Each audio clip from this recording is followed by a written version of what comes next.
What do you mean by Coulomb's law? Coulomb's law is valid for point charges and stationary charges. What do you mean by point charges बेटा?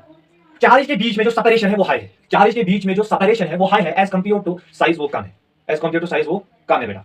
अगर ये Q1 है, ये Q2 है बेटा, ये positive ये भी positive, that means like charges repel to each other बेटा। इसके बीच में जो डिस्टेंस है वो r है बेटा।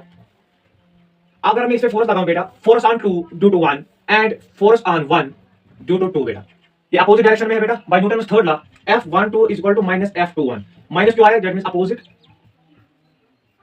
डायरेक्शन बेटा, ठीक है बेटा।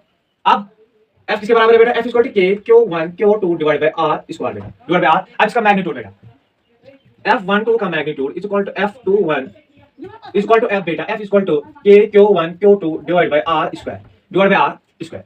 अगर अब हम K किसके बराबर है, अब हम देखें कि K किसके बराबर, K is equal to 1 by 4 pi epsilon. और epsilon is equal to permittivity, क्या है बेटा, परमिटिविटी, ठीक है, परमिटिविटी, ठीक है बेटा, परमिटिविटी के साथ मीडियम, परमिटिविटी ऑफ मीडियम बेटा, ठीक।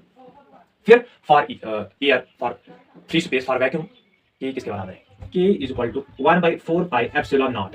एप्सिलॉन नॉट क्या है बेटा, एब्सोल्यूट, क्या है बेटा, absolute permittivity, absolute permittivity. Epsilon naught किसके बराबर है बेटा, epsilon naught is equal to 8.85 into 10 raised to power minus 12 coulomb square पर newton metre square. K for air, ये हमेशा याद रखना, K for year 9 into 10 raised to power 9, 9 into 10 raised to power 9 newton metre square by coulomb square बेटा। अगर E की value कम, N या दैट मींस K ज्यादा, दैट मींस F भी ज्यादा।